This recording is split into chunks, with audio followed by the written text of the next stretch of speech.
আজকে ঐক্যমত্য কমিশনের বৈঠক ছিল, সেই বৈঠকে জামাত যায়নি। কেন যায়নি? দেখুন, জামাত হচ্ছে সবচেয়ে পুরনো রাজনৈতিক দল এই অঞ্চলে, এবং তারা নানান ঘাত প্রতিঘাত পেয়ে সার্ভাইভ করতে সক্ষম হয়েছে। দে আর গুড সার্ভাইভার্স, এবং সবচেয়ে অর্গানাইজড, সবচেয়ে আপনার স্যার, যেটাকে আপনার আমরা বোধহয় বলি, অডিওটাতে কোনো সমস্যা হচ্ছে। না ওই একটা কল ঢুকে পড়েছিল, ও তো ওটা আমি ধরি, আচ্ছা আচ্ছা। যা হয় আর কি সেলফোনে। তো যেটা বলছিলাম, সবচেয়ে পোর খাওয়া ব্যাটল হার্ডি দল এটি, এবং ক্যাডার বেসড, এবং মীর কাসেম আলী প্রয়াত, তিনি যখন এই ইসলামী ছাত্র সংস্থা থেকে আপনার এটিকে ইসলামী ছাত্র শিবিরে রূপান্তর করলেন, এবং পরে আপনার রাবেতাতুল আলম আল ইসলামী আর কান্ট্রি র্যাপ হিসেবে যে অভিজ্ঞতা অর্জন করলেন, তার উপর ভিত্তি করে জামাতকে এটা কর্পোরেট কালচারে রূপান্তরিত করবার প্রক্রিয়া শুরু করলেন। তিনি দিগন্ত টেলিভিশন চালু করলেন, তিনি নয়া দিগন্ত প্রিন্ট মিডিয়া চালু করলেন, এবং এখানে দৈনিক সংগ্রাম বলে যে জামাতের মাউথপিসটা ছিল দীর্ঘদিনে, সেখান থেকে আপনার সালাউদ্দিন মোহাম্মদ বাবর, যিনি নিউজ এডিটর ছিলেন, তাকে এনে নির্বাহী সম্পাদক বানিয়ে দিলেন দিগন্তের। এবং এই দিগন্ত টেলিভিশন আপনার নতুন একটা ধারা তৈরি করলো, যেখানে আপনার আওয়ামী লীগের অ্যাডভাইজাররা পর্যন্ত গেস্ট হিসেবে আসা শুরু করলেন।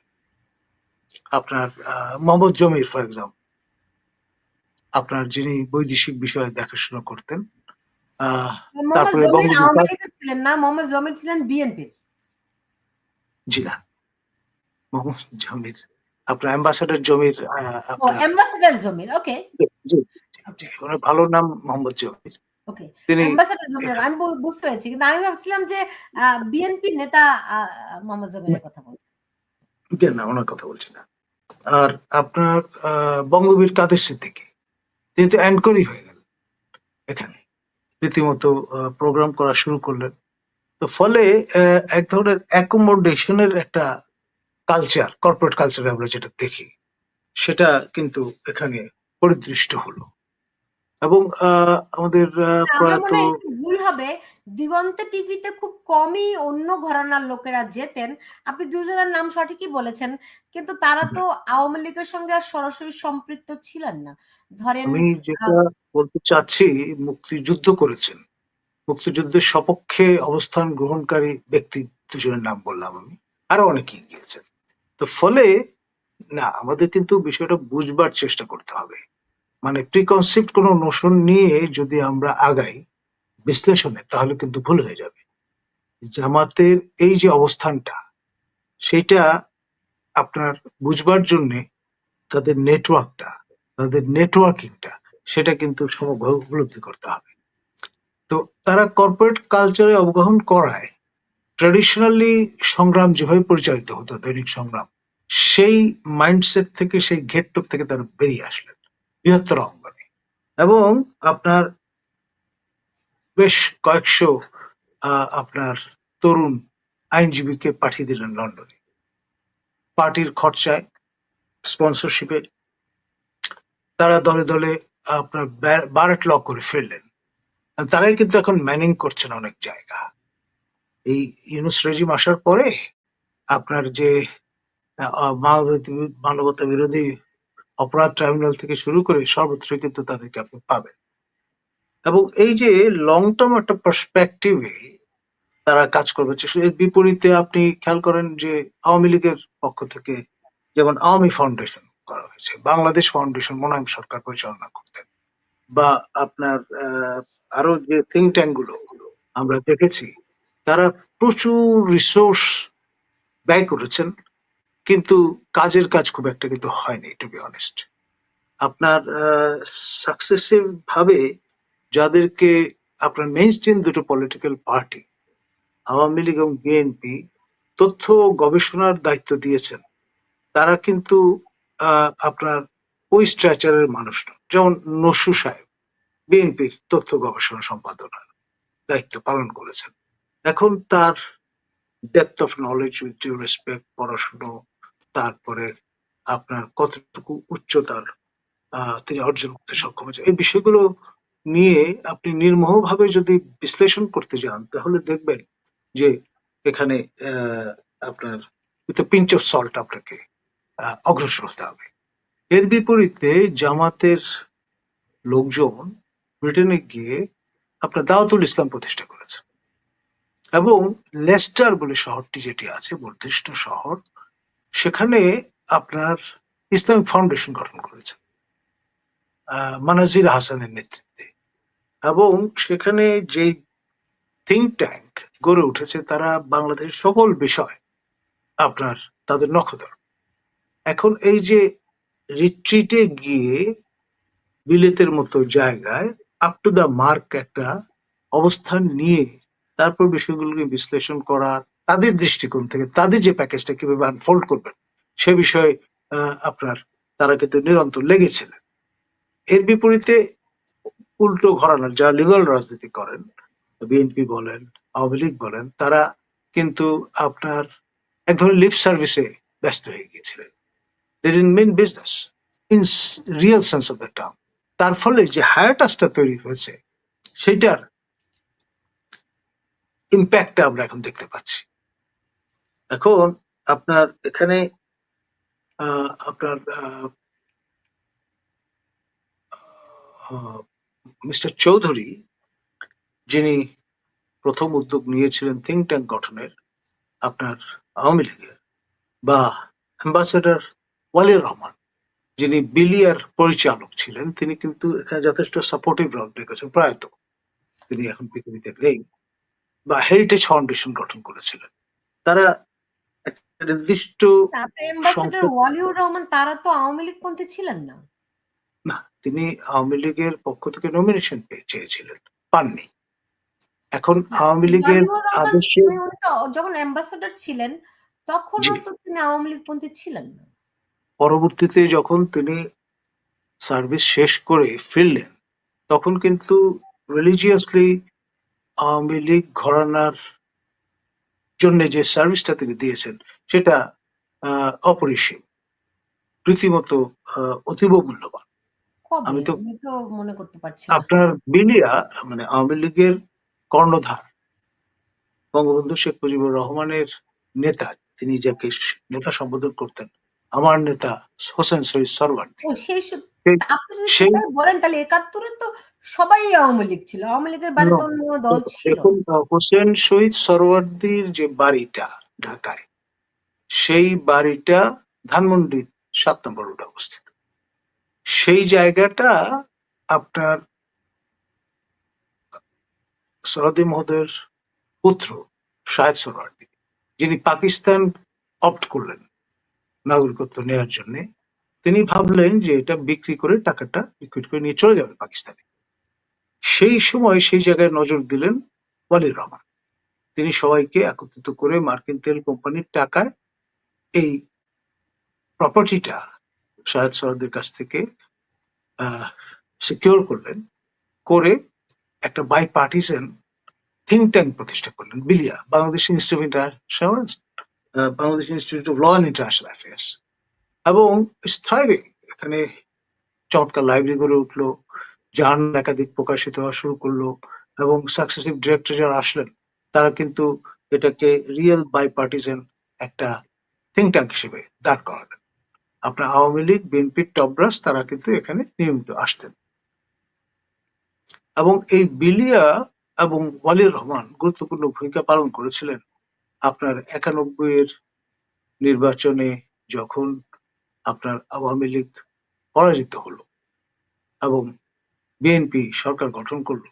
সেই সময় থেকে শুরু করে পরবর্তী সময়েও একটা ক্যাটালিটিক রোল প্লে করেছেন আপনার, যাতে আওয়ামী লীগের সদস্যরা শপথ গ্রহণ করে আপনার বিরত না থাকে সেটি এনশিওর করেছিলেন 2001-এর নির্বাচনে পরাজিত হওয়ার পর। 60টার মতো আসন তারা পেয়েছিলেন এবং চিন্তাটা ছিল আত্মঘাতী টাইপ, যে তারা শপথ গ্রহণ করবেন না।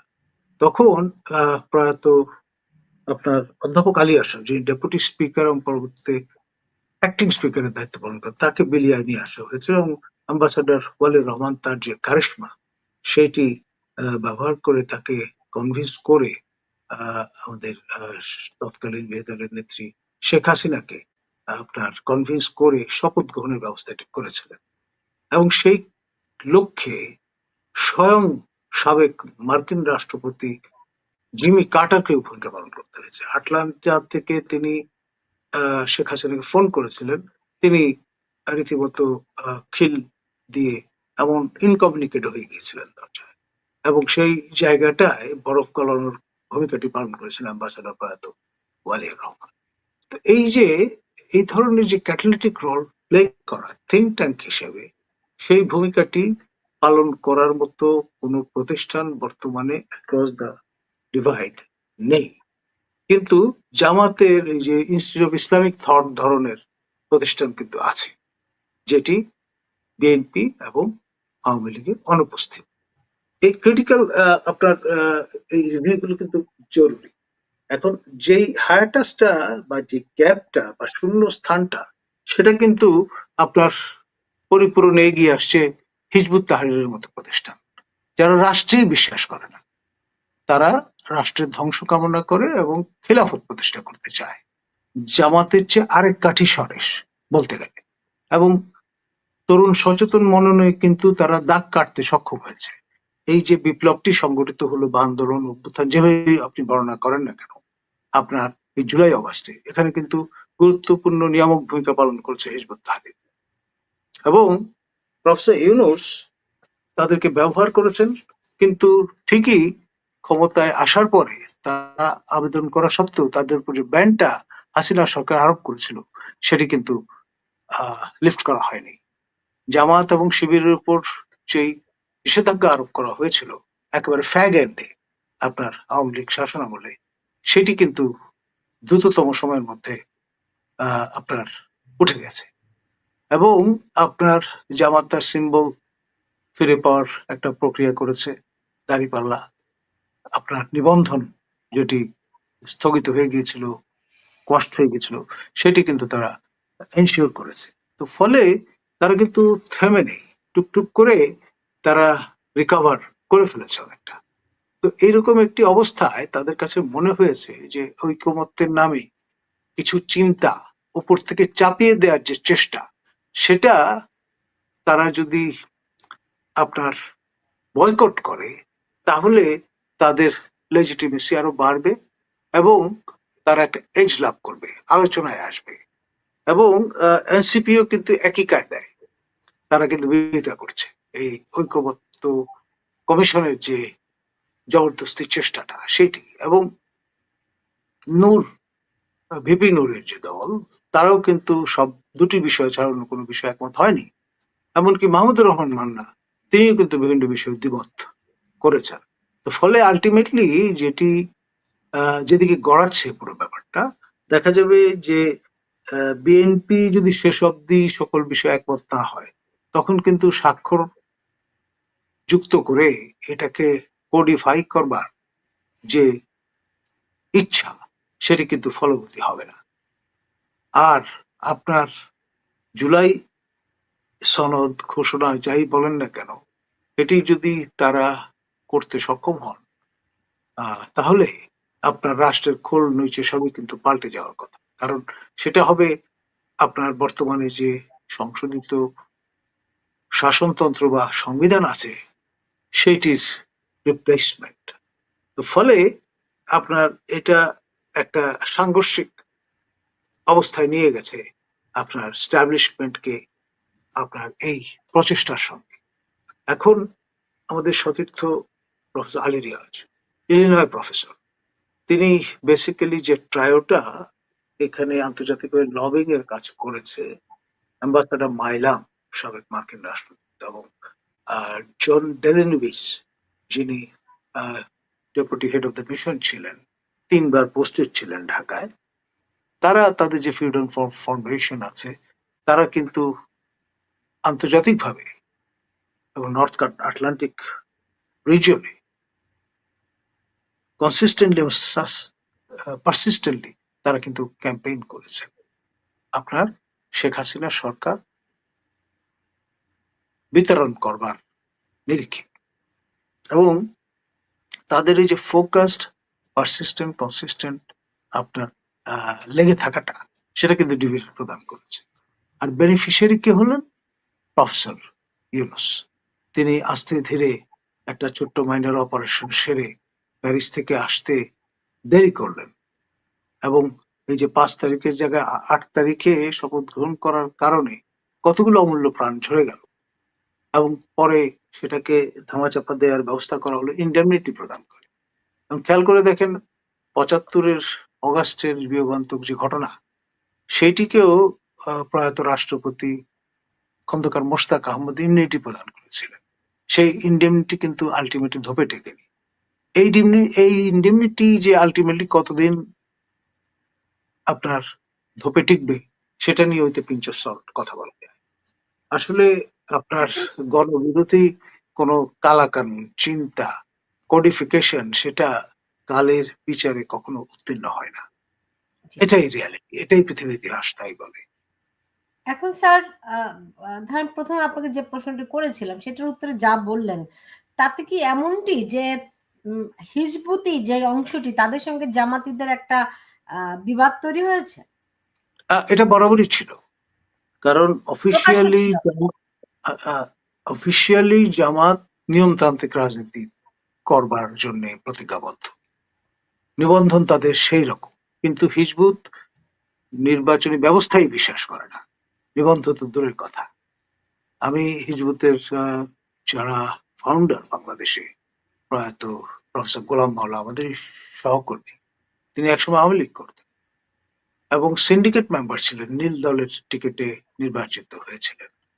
তিনি মগজ ধরাই হয়ে আসলেন ব্রিটেনে পড়াশোনা করতে গিয়ে এবং এই ইসরায়েলের রাজধানী যেটা তারা বলে eternal capital of Israel, Jerusalem থেকে কিন্তু হিজবুতের উৎপত্তি।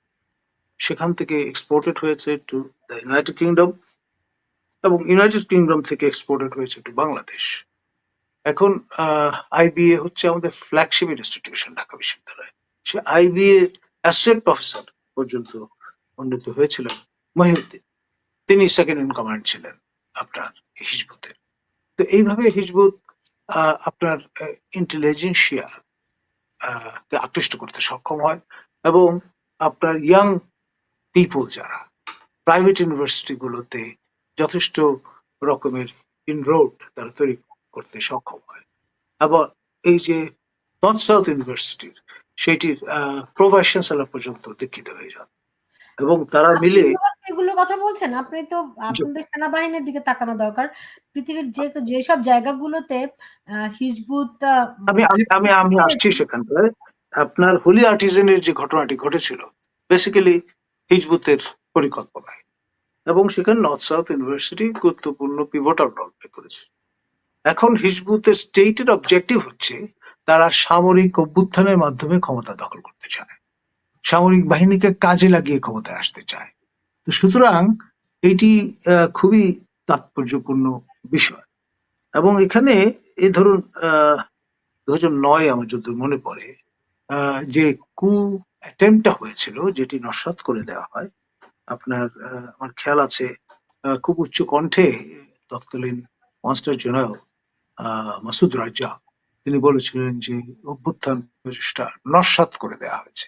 এখন সেই অভ্যুত্থান প্রচেষ্টার বাই প্রোডাক্ট হচ্ছেন মেজর জিয়া, যিনি অ্যাবসকন্ডিং।